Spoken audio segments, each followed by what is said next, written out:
Hi, I'm Dr. Schulze with Adirondack Crossroads Psychology. The staff here at Crossroads have decided to do a series of short educational videos to put on the website so that if people have questions or they're interested in knowing more about psychotherapy, about mental health, about how to have healthier relationships and that sort of thing, that they can click on the various videos and hopefully learn some things and maybe even have some fun with it too. So the first video, that's why I held up the number 1, is the question of what is psychotherapy? Now, if you ask 100 different mental health professionals what psychotherapy is, you'll probably get at least 100 different answers. And perhaps the most helpful way to look at psychotherapy is this. Psychotherapy is the process of becoming your own best friend. The process of becoming your own best friend.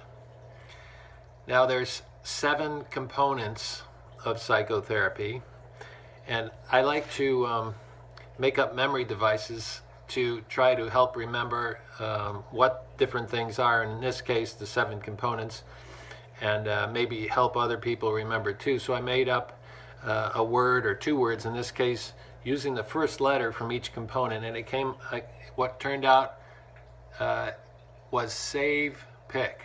Okay, save, S-A-V-E-P-I-K, save, pick. Those are the 7 components of psychotherapy. Now you might ask yourself, if you're trying to remember the save, pick, you might ask yourself, what does psychotherapy and a guitar player have in common?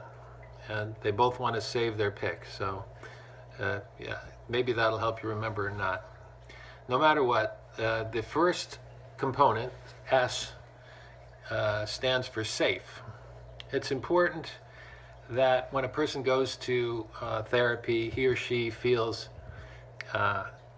respected, safe, not judged, that the physical environment be comfortable and relaxing and relatively free of distractions, so that the overall experience is one where the person's comfortable and is able to relax and feel good.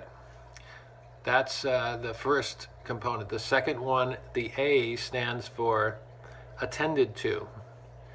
It's important that the counselor be very present, be fully attentive to the person when they come in for help.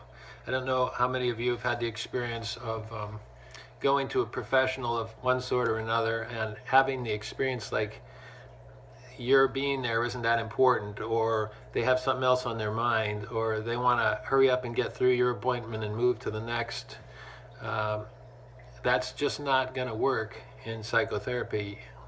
When you're there for your 50 minutes or your hour, you need to feel like it's all about you, that the focus is on you and your concerns, and that's appropriate, and that's what should happen. So being attended to, fully present. I mean, the person also, the patient needs to be present too, to the best of his or her ability. So to be attended to is the second component of good psychotherapy. The third component, the V, stands for validated. Now, when somebody comes for help, it's important that he or she gets the feeling that not only is the person listening and present, but that they understand what the struggle is, what the conflict is, what the reason is that they're there, or reasons, and that they get them, that they understand the person coming for help, and that they have valid reasons for feeling the way they do, that they're not crazy, basically.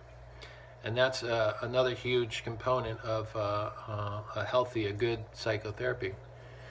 Now, not everything that a person brings in should be validated, and that wouldn't be really healthy or good, because a lot of times they bring in stuff that isn't healthy, like really bad thoughts about themselves, or other conflicts, or inaccurate views of themselves or someone else. And that's where the next component comes in, and that the E stands for expectations.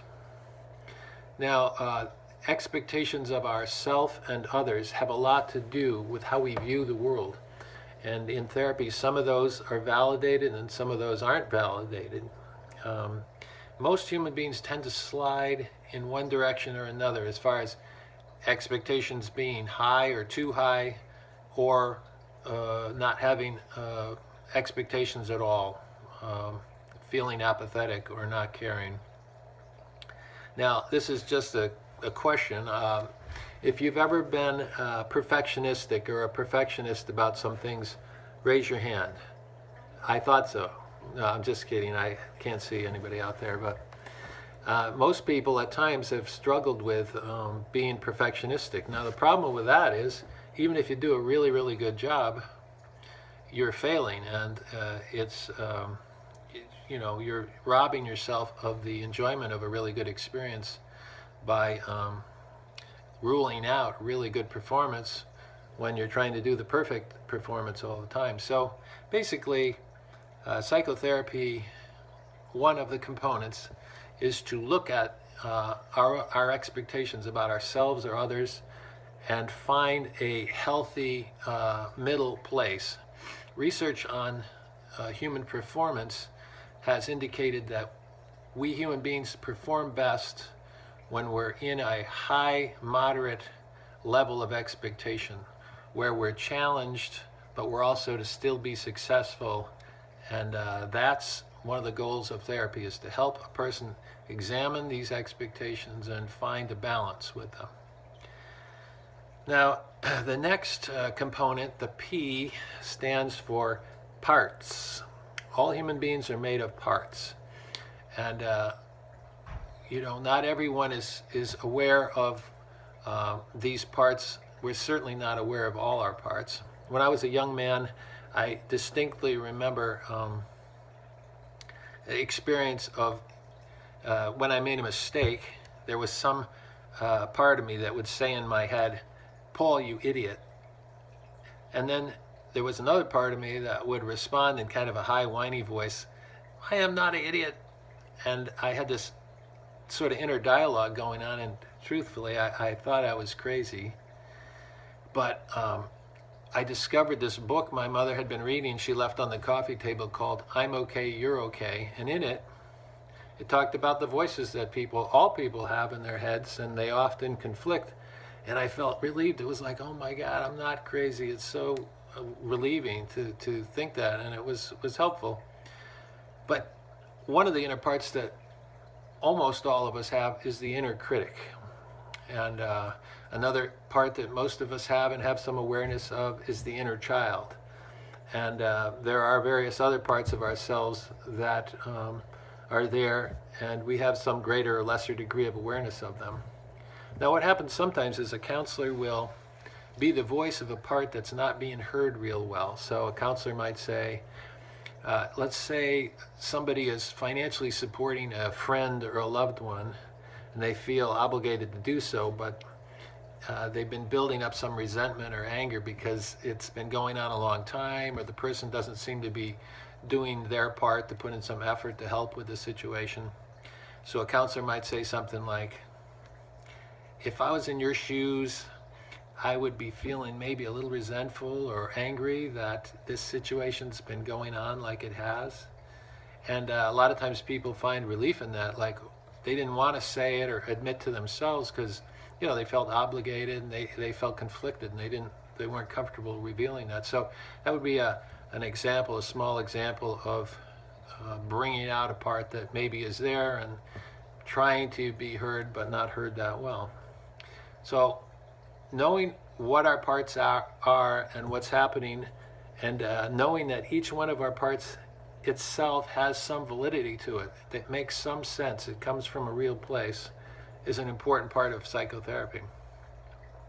This brings us to the next component, and that's the I that stands for integrate or integration.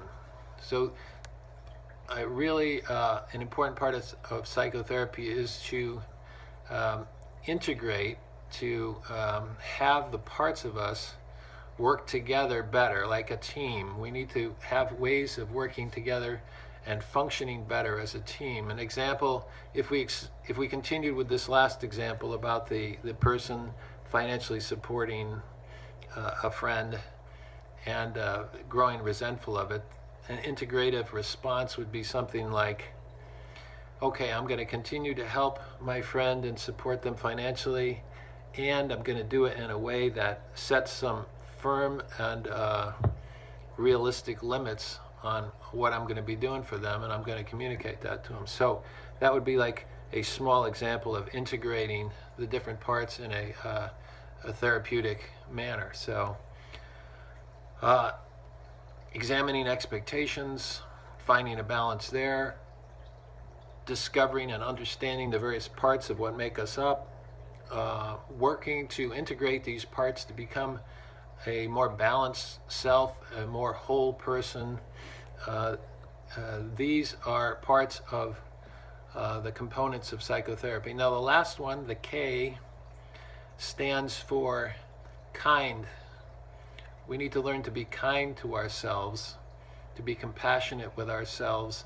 And this is probably the most important of the components of psychotherapy because it has a great deal to do with how much we let in terms of the good experiences we have in life and the things, the love that other people have to offer us, or the opportunities that are presented in life for us. And if we don't practice self-care, compassion, kindness to ourselves, it can cause us a great amount of disturbance and grief. Like, for example, over the years, I've worked with many people who understand intellectually that they need to be kind and compassionate with themselves, but they're not able to do it. So the actual practice of this is more important than the understanding. Not that the understanding is important, it's just not enough. So practicing, putting into daily practice ways to be kind to ourselves, the manner in which we talk to ourselves, our inner dialogue with ourselves, the attitude that we do it with, the tone that we use with ourselves. These are all huge components to practicing this last part of psychotherapy, and that's being kind and compassionate with ourselves. It's hard to give away or be there for others if we don't have our own cup filled up. And so that's the seventh component that's very important. So psychotherapy is the learning to be our own best friend, and it involves a process, a relationship that is safe, where we feel attended to, where we feel validated, where we can examine objectively our expectations and find a balance there, where we get to know our parts, the parts of us, and the validity of these parts, and then work to have them become a better team, work together to become more integrated, and finally to practice kindness and compassion with ourselves. So there, in a nutshell, you have it, Psychotherapy 101. I hope this is helpful, and thank you. God bless.